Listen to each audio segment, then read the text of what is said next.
Hello!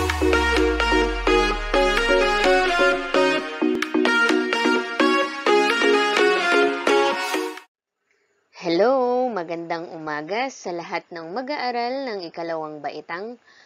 Oras na naman para tayo ay mag-aral, matuto at magsanay gamit ang ating module sa edukasyon sa pagpapakatao. Isang napakagandang aralin ang ating mababasa, mauunawaan at matututuhan ngayon. Handa na ba kayo? Tara, simulan na natin. Para sa ating pagsisimula, siguruhin na hawak natin o nasa tabi natin ang ating module sa edukasyon sa pagpapakatao, pagkat ito ang pangunahing kagamitan natin sa pagkatuto. Ihanda rin natin ang ating lapis at ang ating notebook o sagutang papel na siyang maglalaman ng mga sagot natin sa bawat pagsasanay o gawain na nakapaloob sa ating module. Ulitin natin. Dapat may module, check. Dapat may lapis, check. Dapat may notebook o sagutang papel, check. Hayan, handang-handa na talaga tayo sa ating pag-aaral. Tara, simulan na natin. Ang leksyong pag-aaralan natin ngayon ay may pamagat na kakayahan at talento ay gamitin, kapwa at sarili ay pasayahin. Alam mo ba na bawat isa sa atin ay may taglay-taglay na natatanging kakayahan at talento? Nais mo bang mapaunlad, malinang o mahasa ang mga ito? Alam kong ikaw ay isang mahusay na bata, kaya mapapaunlad mo ang iyong sarili at makapagbibigay ka ng tuwa at tulong sa iyong kapwa. Para sa alamin, ang module na ito ay naghanda ng mga gawaing makatutulong sa iyo na maipakita ang pagpapahalaga sa saya at tuwa na dulot ng pagbabahagi ng anumang kakayahan o talento. Pagkatapos ng module na ito, ikaw ay inaasahan na number 1, natutukoy ang mga pamamaraan upang mapaligaya ang kapwa at sarili sa pamamagitan ng kakayahan at talento. Number 2, natutukoy ang mabubuting bunga ng pagbabahagi ng kakayahan at talento. At number 3, na ibabahagi at naipapakita ang kakayahan at talento para sa ikabubuti ng kapwa at sarili. Tandaan natin na ang talento at kakayahan natin ay nagmula sa ating dakilang lumikha. Kaya naman dapat natin itong ipagpasalamat at ibahagi sa iba upang makatulong at makapagpasaya. Magkakaroon muna tayo ng maikling pagsusulit. Subukin muna natin kung ano na ang kaalaman mo patungkol sa aralin natin sa ating module. Kunin mo ang iyong notebook at lapis at magsulat sa iyong notebook ng bilang 1 hanggang 4. At pagkatapos ay makinig ng mabuti sa aking panuto. Para sa subukin, ang panuto ay gumuhit ng puso kung nagagamit ang sariling kakayahan at talino upang mapasaya ang sarili at kapwa. At tatsulok naman kung hindi. Gawin ito sa iyong kwaderno o sagutang papel.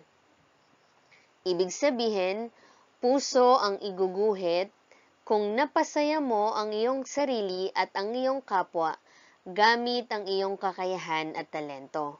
At tatsulok naman kung hindi. Isusulat mo ang iyong sagot sa iyong notebook. Number 1, ibinabahagi ko ang aking kakayahan sa pagguhit ng iba't ibang likhang sining upang mapasaya ang aking kapwa. Number 2, ginagamit ko ang talino upang malamangan ang aking kapwa. Number 3, pinaghuhusayan ko ang kakayahan at talento upang ako ay pamarisan. At number 4, ginagamit ko ang aking kakayahan upang maiparamdam ang pagmamahal ko at pagpapahalaga sa aking kapwa. Mahilig ka ba sa tula? Naranasan mo na bang lumahok sa paligsahan ng tula?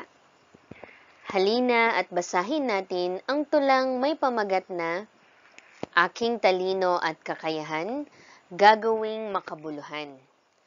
Makinig ng mabuti dahil pagkatapos ay may mga katanungan na kailangan mong sagutin.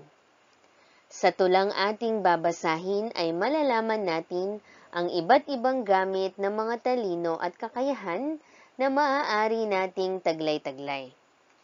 Ano-ano kaya ang mga ito? Tara, sabay-sabay nating tuklasin. Aking talino at kakayahan, gagawing makabuluhan. Ang may kapal ay may ipinagkaloob, mga kahangahangang bagay na sa akin lumukod. Galing sa pagpipintay, aking gagamitin, iba't ibang obra ay aking lilikhain. Puso ninyo'y pupunuin ng damdamin. Sa boses kong parang anghel sa pag-awit, sa puso ninyo'y iba't ibang damdami masasambit. Katawan ko ay igagalaw, galing sa pagsayaw, puso ninyo'y mapapasigaw. Bibigkas ng madamdaming pagtula, mata ng mga manonood sisikaping mapatulala.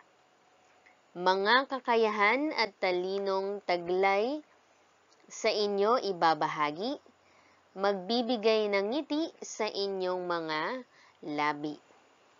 Aking talino at kakayahan, gagawing makabuluhan. Nagustuhan mo ba ang tula?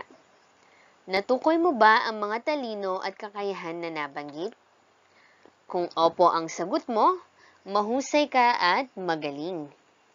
Ang pagpinta, pag-awit, pagsayaw, at pagtula ay ilan lamang sa mga napakaraming kakayahan at talento na maaari mong taglayin.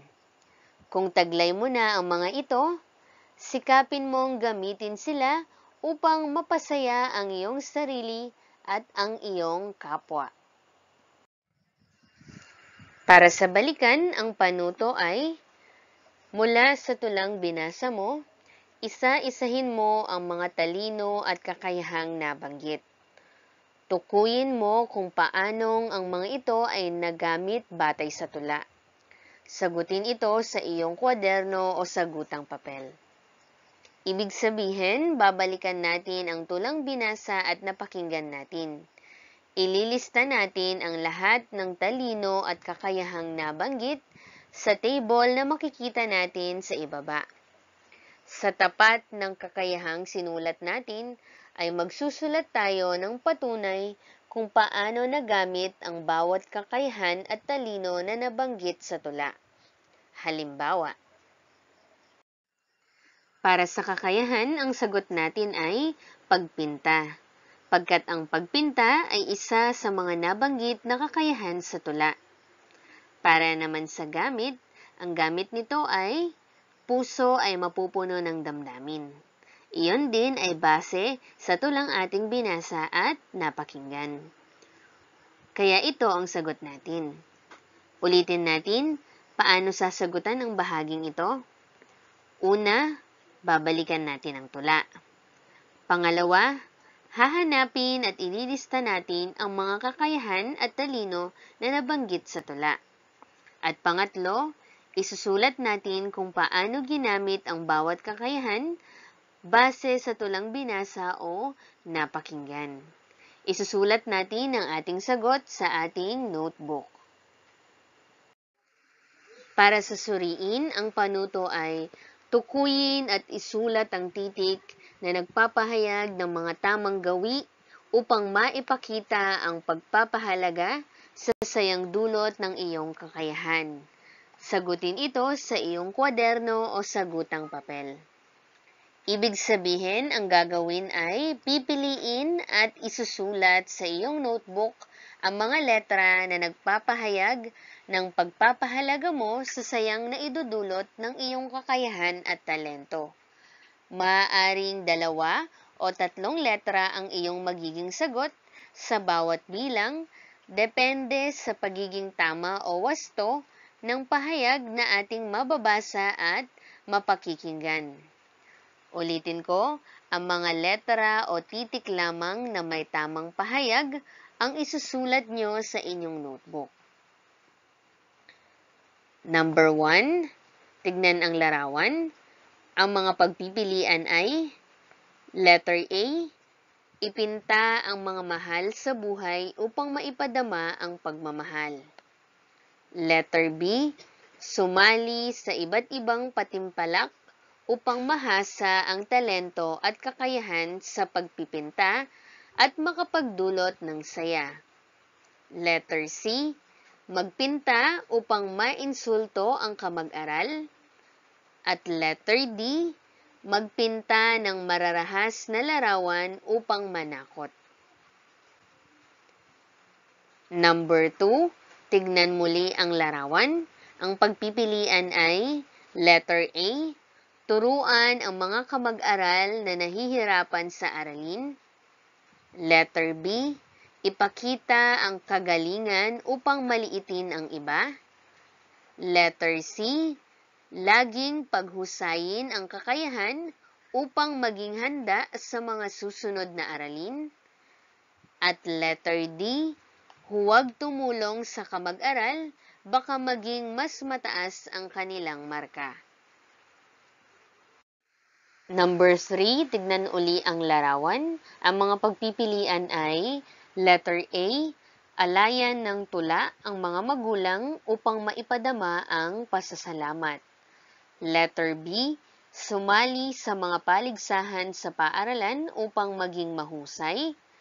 Letter C, lumikha ng tula upang buskahin ang kamag-aral. At letter D, ibahagi ang kaalaman sa paglikha ng tula upang matutuhan ng iba. Number 4, tignan muli ang larawan.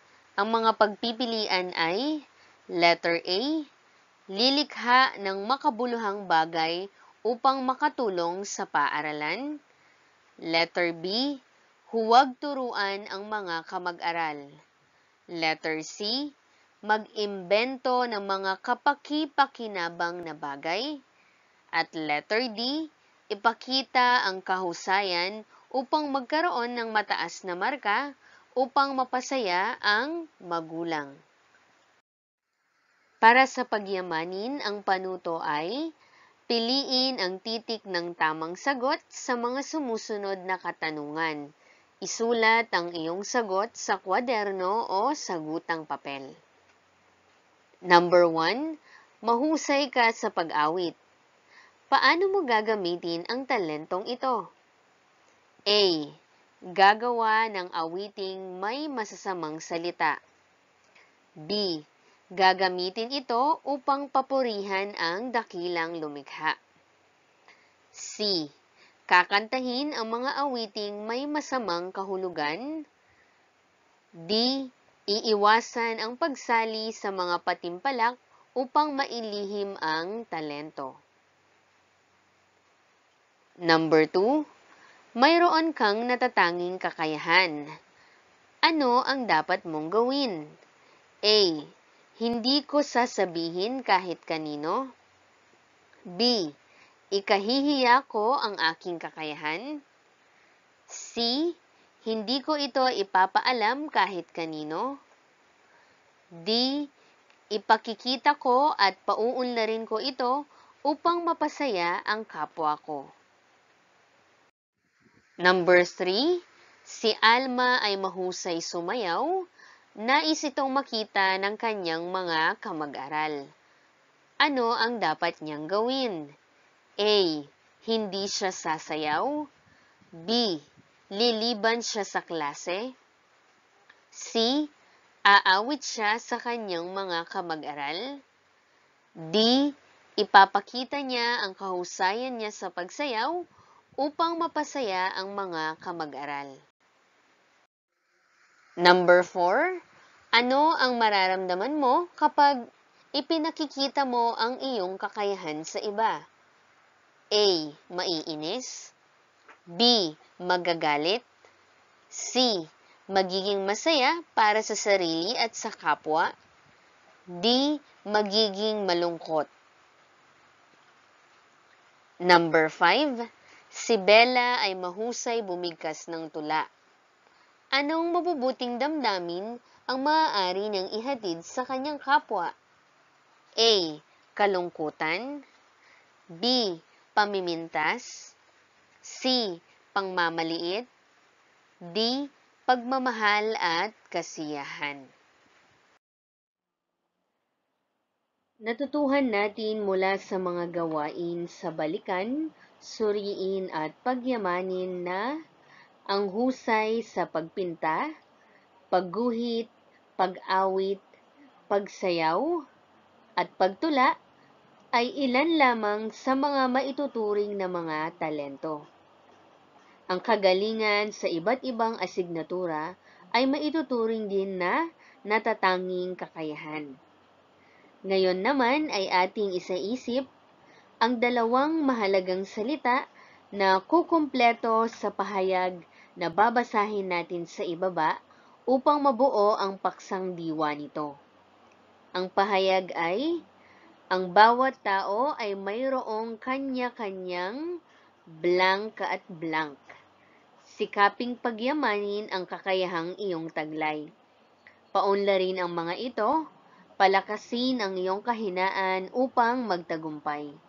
Gayon din upang magdulot ng kasiyahan sa kapwa na makapagpapakita ng pagpapahalaga sa kanila. Isulat ang iyong sagot sa iyong notebook.